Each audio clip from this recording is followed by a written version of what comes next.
오늘 성령 강림절 우리에게 주시는 하나님 말씀은 사도행전 2장 1절부터 13절까지 말씀입니다. 신약성경 188면 사도행전 2장 1절부터 13절까지 말씀입니다. 이 계시의 말씀을 제가 받들어 읽어드릴 때 살아계신 주님의 음성을 들으실 수 있기를 바랍니다. 오순절 날이 이미 이름에 그들이 다 같이 한 곳에 모였더니 호련히 하늘로부터 급하고 강한 바람 같은 소리가 있어 그들이 앉은 온 집에 가득하며 마치 불의 혀처럼 갈라지는 것들이 그들에게 보여 각 사람 위에 하나씩 임하여 있더니 그들이 다 성령의 충만함을 받고 성령이 말하게 하심을 따라 다른 언어들로 말하기를 시작하니라. 그때 경건한 유대인들이 천하 각국으로부터 와서 예루살렘에 머물러 있더니 이 소리가 남에 큰 무리가 모여 각각 자기의 방언으로 제자들이 말하는 것을 듣고 소동하여 다 놀라 신기하게 여겨 이르되 보라, 이 말하는 사람들이 다 갈릴리 사람이 아니냐? 우리가 우리 각 사람이 난 곳 방언으로 듣게 되는 것이 어찌 됨이냐? 우리는 바데인과 메데인과 엘람인과 또 메소포타미아, 유대와 갑바도기와 본도와 아시와 부르기아와 밤빌리와 애굽과 및 구레네에 가까운 리비아 여러 지방에 사는 사람들과 로마로부터 온 나그네 곧 유대인과 유대교에 들어온 사람인데 그레데인과 아라비아인들이라. 우리가 다 우리의 각 언어로 하나님의 큰 일을 말함을 듣는도다 하고 다 놀라며 당황하여 서로 이르되 이 어찌된 일이냐 하며 또 어떤 이들은 조롱하여 이르되 그들이 새 술에 취하였다 하더라. 아멘. 네, 다음 주일은 우리 교회가 창립 7주년을 맞이하는 날입니다. 한 해 한 해 이 교회의 역사가 쌓여갈수록 지나온 시간들 속에 하나님께서 우리 교회에 베풀어 주신 여러 가지 일들과 은혜로 인하여 감사하는 마음을 가지게 됩니다.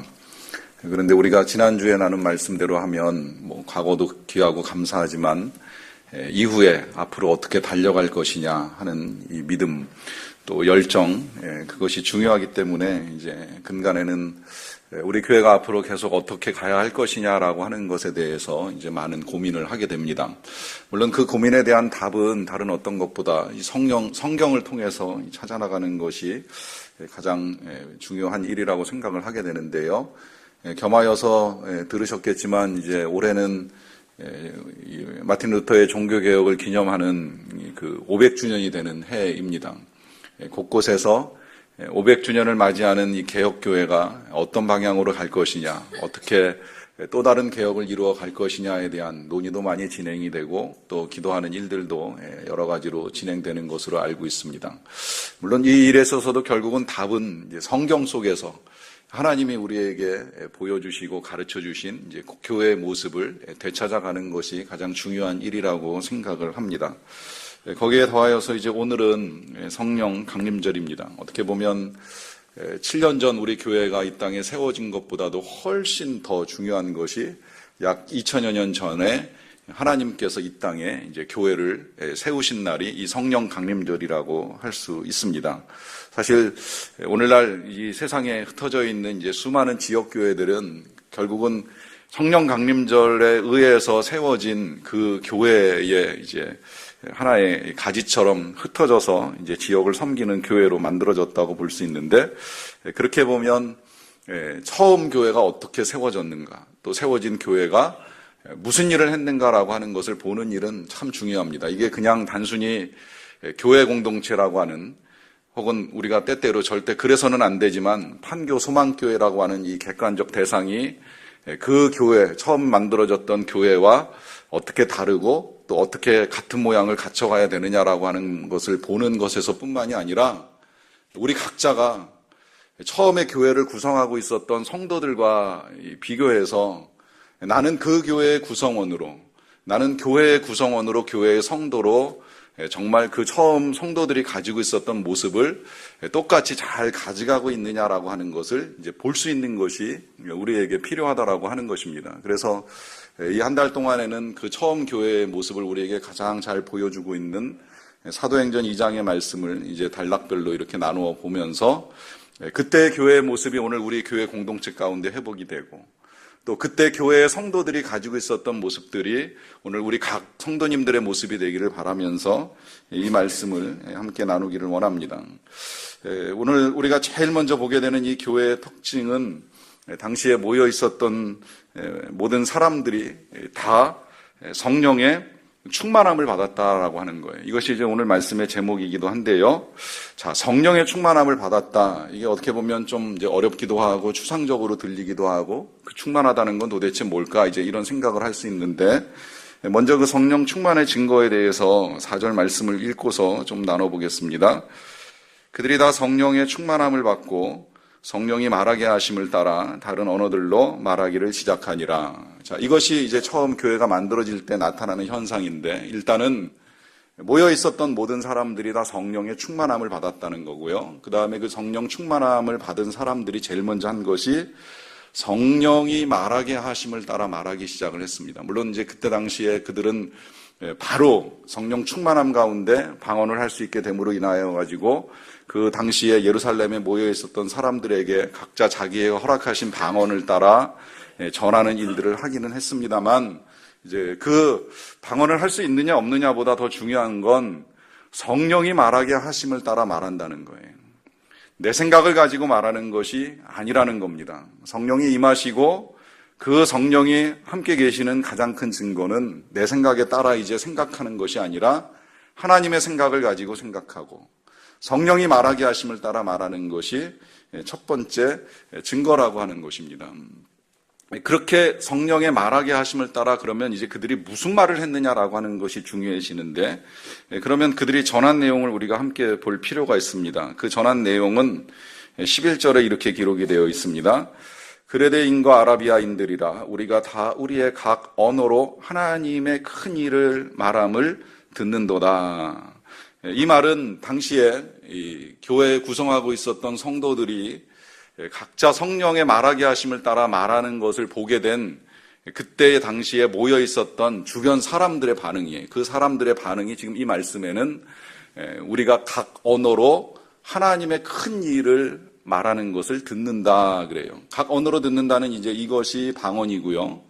당시에 그들이 들었던 건 하나님의 큰 일을 말하는 것을 듣게 되었다는 겁니다. 그러니까 성령의 충만함을 받은 사람들이 보여주는 건 성령의 말하게 하심을 따라 말하는 것이고 그 말하는 내용은 하나님의 큰 일을 말하는 것이었어요.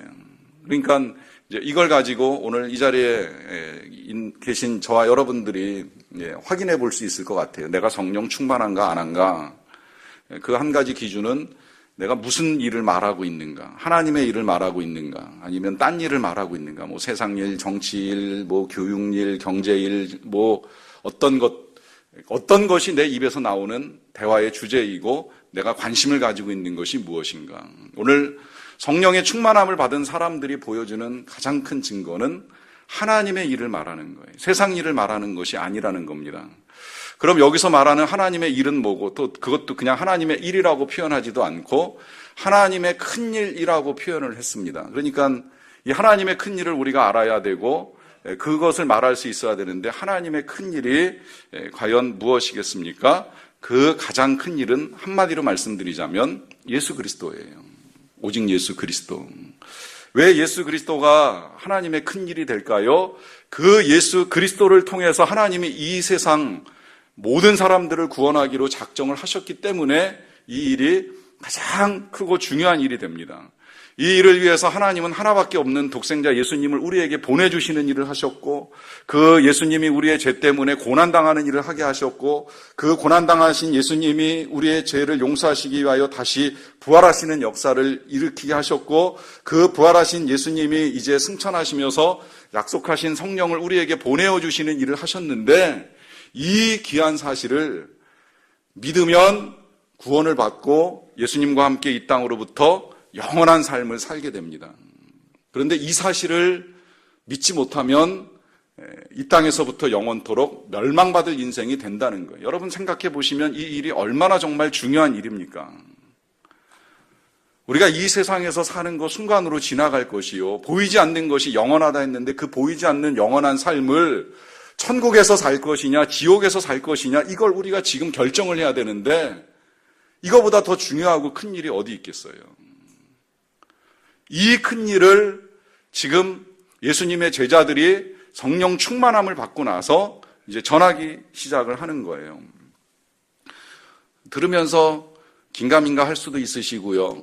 또 성령 충만한 사람의 입에서 할 수 있는 일은 하나님의 큰 일을 말하는 것뿐이다라고 이제 보고 나서 듣고 나서 생각을 해보니까 어떻게 사람이 살면서 그것만 생각하고 그것만 말할 수 있는가 하는 이제 의문이 드실 수도 있을지는 모르겠어요. 어쩌면 그것이 지금 이 성령 충만한 처음 교회의 제자들을 만난 사람들의 반응입니다. 그들이 갑자기 모여있던 그 마가의 다락방에서 성령 충만함을 받고 예루살렘 사람들이 모여있는 곳에 뛰쳐나와가지고 예수님이 당신을 위하여 죽었습니다. 예수님이 당신을 위하여 부활하셨습니다. 그리고 그분을 믿어야지만 영원히 살 수 있습니다라고 하는 이 말씀을 각자가 들을 수 있는 방언으로 소리쳐 외치는 그 이야기, 어쩌면 그 방언이 사람들마다 다 제각기 터져 나와가지고 각자 듣는 것은 자기 나라의 언어이지만 옆에서 들리는 소리는 우왕좌왕하고 도대체 뭔 소리인지 알 수 없는 그 소리가 그 예루살렘 성 전체에 퍼져 나가다 보니까 사람들의 반응 중에는 듣고 믿기도 하지만 저 사람들 저거 술 취한 거 아니야? 대낮부터 술 마신 거 아니야? 이렇게 반응을 보였던 거예요. 한마디로 말하면 쟤들 저거 미친 거 아니야? 지금 제정신이야? 왜 갑자기 저렇게 뛰쳐나와가지고 무슨 소리를 하는 거야? 이런 식의 반응을 보이는 거예요. 그런데 이걸 뒤집어서 생각해 보면 왜 제자들은 그런 이야기를 들으면서 그런 조롱을 받으면서 그들에게 나가서 그와 같은 일을 행했을까요? 분명하게 알게 된 겁니다. 이 일이 가장 큰 일이고 가장 중요하다는 것을. 성령은 여러 가지 이제 특성들을 가지고 있어요. 소망의 영이기도 하기 때문에 우리가 절망 중에 다시 희망을 갖고 일어설 수도 있고요. 또 사랑의 영이기 때문에 성령 충만하면 이 미움을 털어내고 용서가 가능해집니다. 이 사랑의 영의 증거는 아마 한 마지막 주 정도 우리가 볼 수 있을 것 같은데, 또 성령은 담대한 영이기 때문에 우리의 두려움을 이제 강건함으로 바꿔주는 일을 합니다. 그 가운데 이제 제일 중요한 게 성령은 진리의 영이고 지혜의 영이고 또 믿음의 영이에요. 오늘 우리가 교동문에서도 주목해서 보셨는지 모르겠는데, 그는 진리의 영이라 그가 너희에게 임하시면 그가 이제 모든 것을 알려주리라, 또 내가 너희에게 말한 모든 것들을 다 생각나게 하리라 라고 하시면서 우리 예수님이 우리에게 보내주실 이 성령이 진리와 지혜의 영으로 우리에게 임하시고 또 믿음의 영으로 임하셔서 우리에게 깨우쳐 주시고 이제 믿게 하시는 일을 해 주시겠다라고 하는 약속을 하셨어요. 그러니까 이 성령이 우리에게 임하지 아니하면 우리의 지혜, 우리의 믿음이 부족할 수밖에 없는 건 사실 부정할 수가 없습니다. 그래서 잘 믿지도 못하고 알지도 못하는 현상이 나타나요. 이 현상이 제자들도 똑같았어요. 아무리 예수님이 옆에 계셨지만 도대체 이 예수님이 왜 오셨는지, 어디서 오셨는지, 무엇하러 오셨는지를 모르는 거예요. 심지어 예수님이 부활하셨는데, 무덤을 열고 나오셨는데도 불구하고 이 예수님이 왜 부활해서 다시 살아났는지에 대해서 정확하게 알지 못하는 거예요. 그러니까 어떻게 돼요? 그러니까 물고기 잡으러 가는 거예요.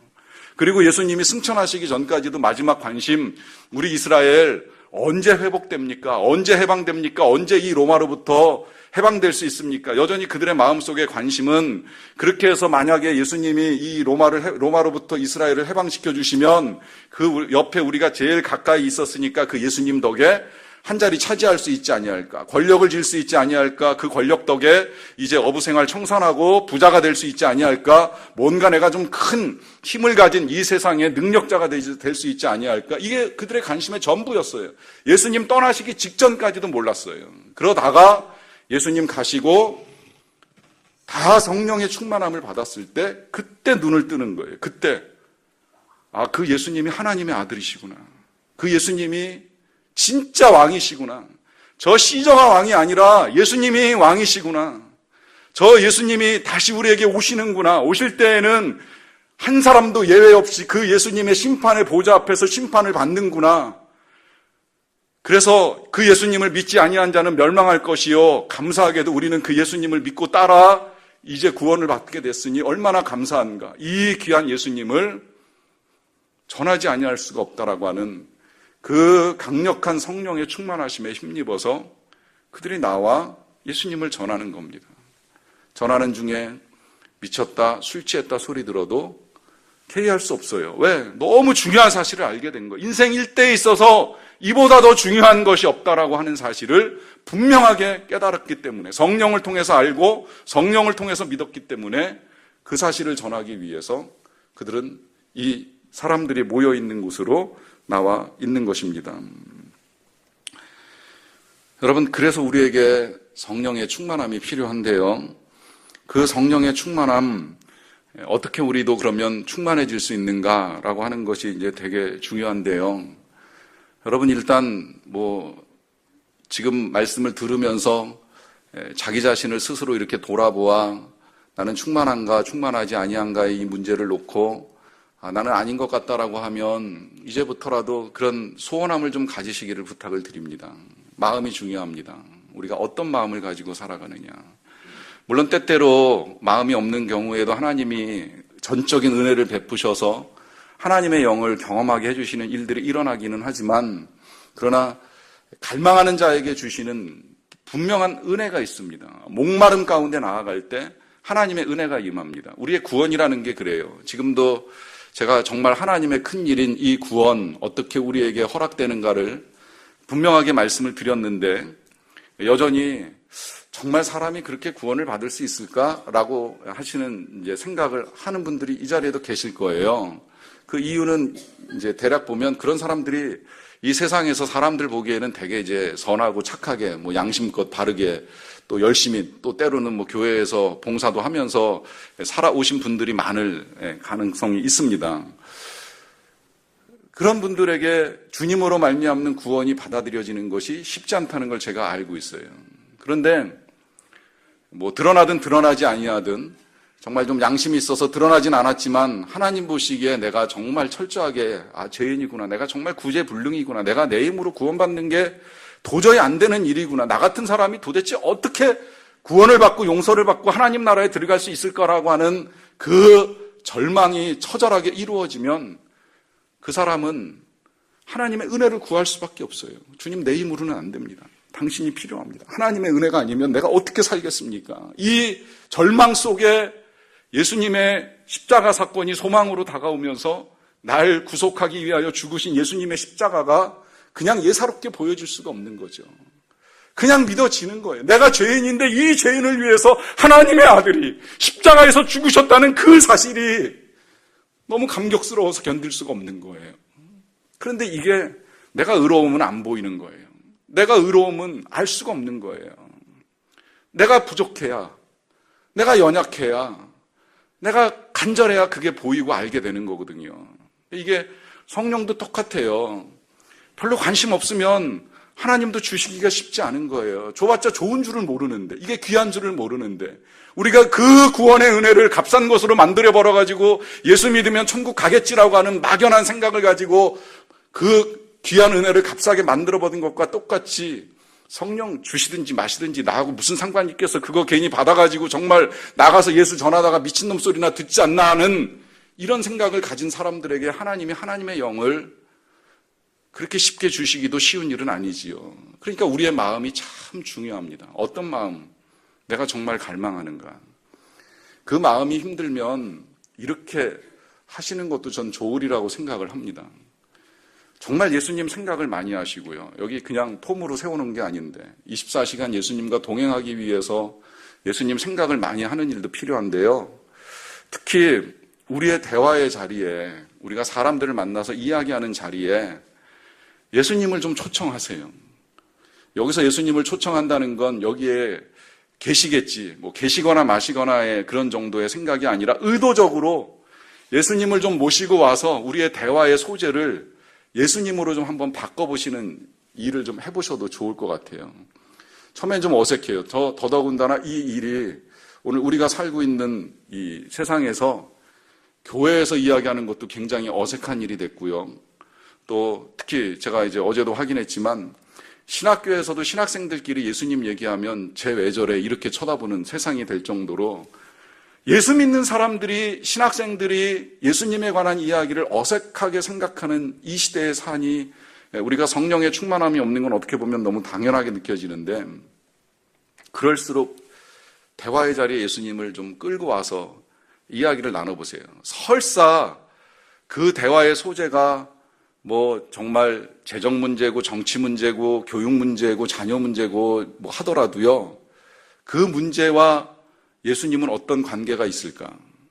그 문제를 예수님은 어떻게 생각하실까? 이 문제를 내가 고민하는데 예수님은 나에게 어떤 답을 주실 수 있는가라고 하는 생각을 가지고 접근하고 이야기를 하면, 예수님이 분명히 약속하셨잖아요.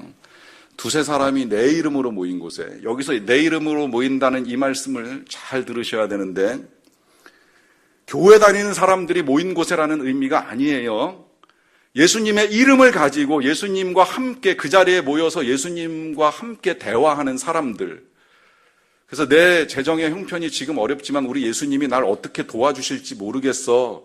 이런 경우에 내가 예수님께 어떻게 기도를 해야 될지 모르겠어라고 하면서 예수님 어떻게 기도하는 것이 좋을까요? 라고 물어보는 그 주님의 이름을 찾는 사람들이 모인 곳에 예수님이 나도 그들 중에 함께 하시겠다고 약속을 하셨어요.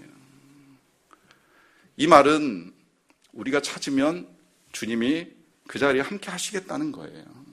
정말 함께 계시는 줄로 믿고 찾고 초청하고 그분과 함께 대화하기를 힘쓰면 함께 하시겠다라고 하는 약속을 해주신 거예요.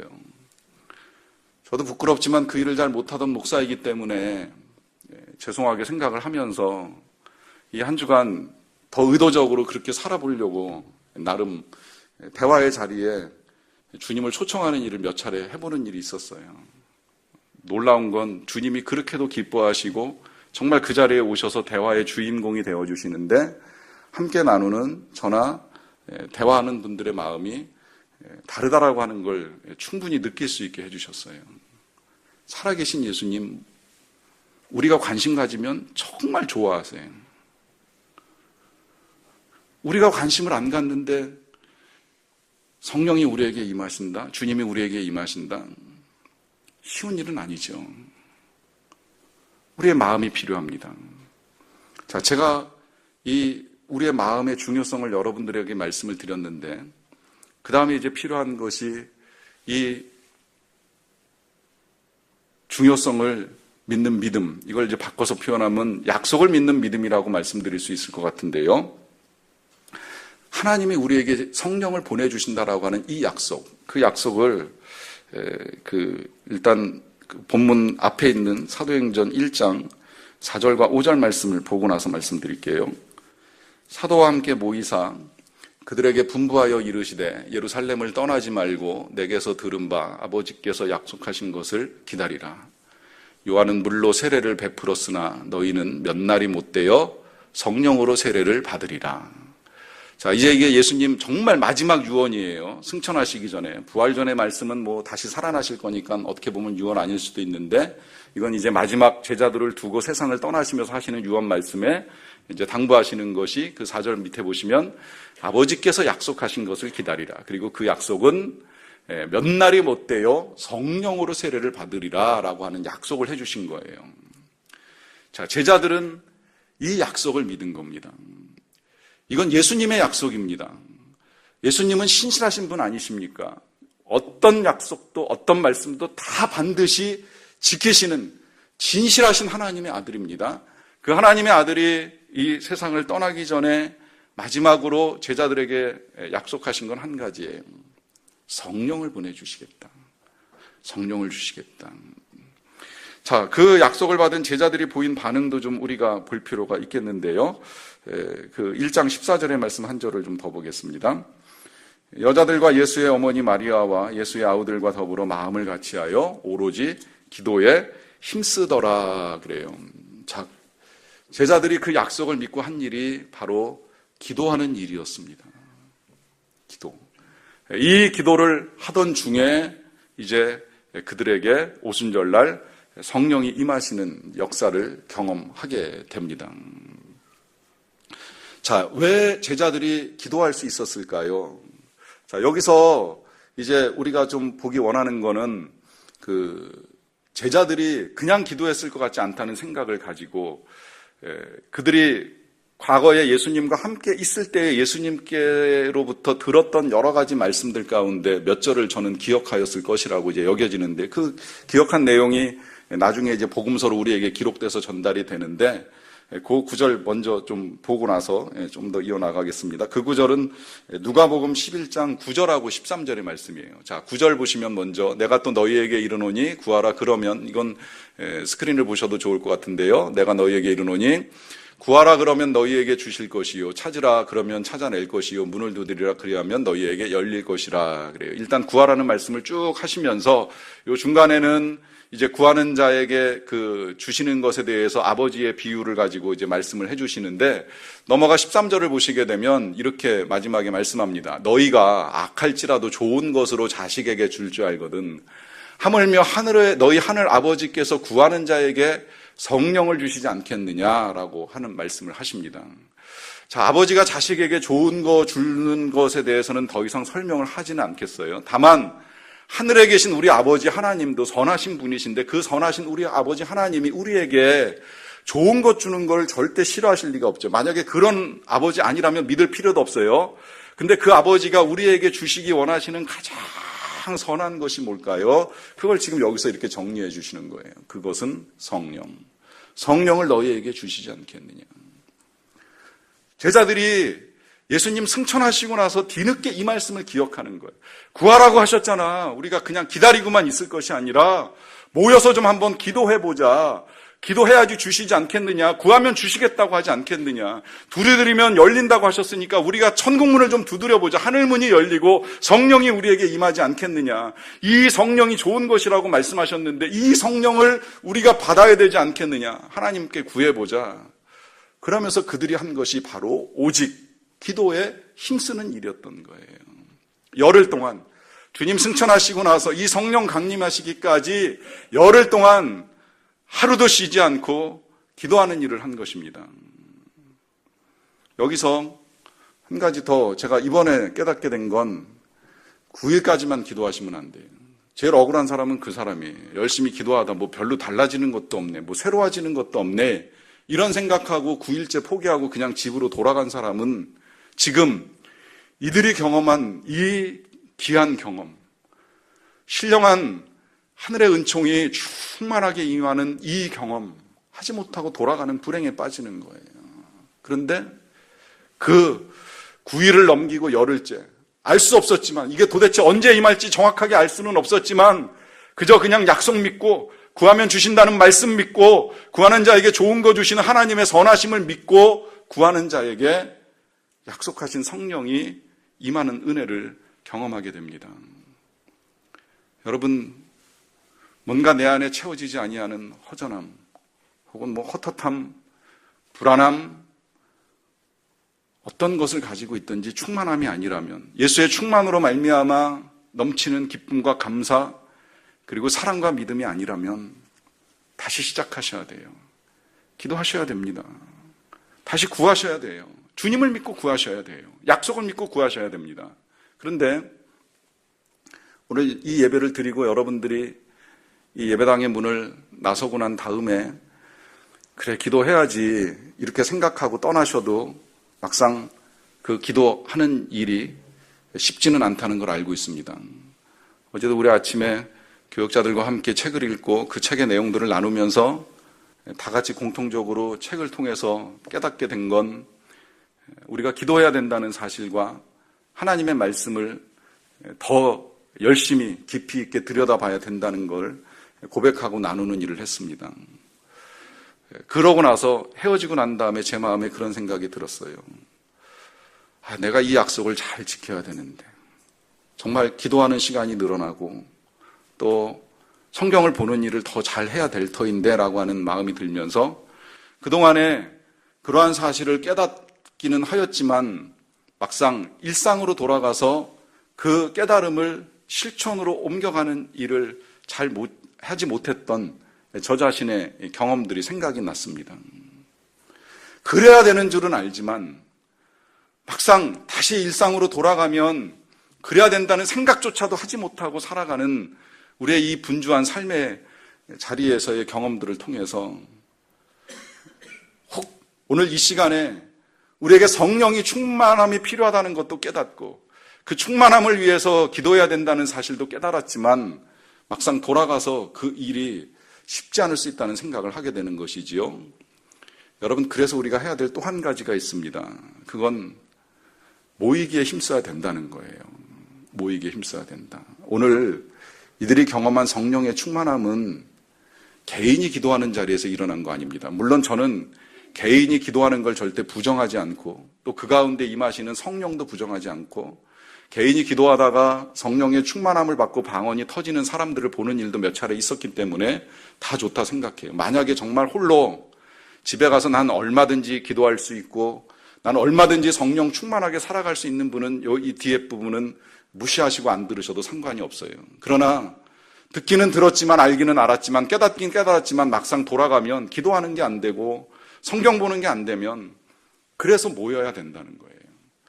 여러분, 교회가 오늘날은 이 공간을 가지고 모이는 일에 대한 논란이 여러 가지로 진행이 됩니다. 저도 몰랐는데 요새는 뭐 산에서 모이는 교회도 있고 뭐 자전거 타고 모이는 교회도 있고 뭐 걸어 다니면서 모이는 교회도 있다고 하는 다양한 교회 형태를 최근에 이제 들었는데 왜 하나님이 굳이 이 비싼 돈 들여 건물을 짓고 비싼 이자 내가면서 이 공간 우리에게 주시고 여기에서 모이게 하셨을까요? 모여서 할 때 혼자 하는 것보다 유익하기 때문에 그래요. 내 힘으로 할 수 없는 거, 혼자서 할 수 없는 걸 모일 때. 솔직히 어느 목사님도 그런 이야기 하시는데 전 공감합니다. 혼자 기도할 때보다 10명 모이면 힘이 나고 10명 모일 때보다 100명 모이면 더 힘이 나고 100명 모일 때보다 1000명 모이니까 더 힘이 나더라. 여러분들도 그런 경험 하실 거예요. 많이 모여 예배하고 많이 모여 기도할 때 혼자 할 때보다 훨씬 낫다는 경험을 부정할 수는 없잖아요. 그러니까 혼자서 얼마든지 할 수 있다면 뭐 그 일을 막지는 않겠습니다만은 내 힘으로 안 될 때 모이는 자리에 나오셔야 돼요. 함께 기도하셔야 돼요. 함께 기도할 때 다 성령의 충만함을 받고 성령의 말하게 하심을 따라 말하고 하나님의 큰 일만 생각하면서 복음의 능력으로 살아가는 그리스도인이 됩니다. 오늘 저와 여러분들이 그런 그리스도인, 그런 성도 되기를 간절히 원합니다. 이 시간에 같이 잠깐 기도하겠습니다.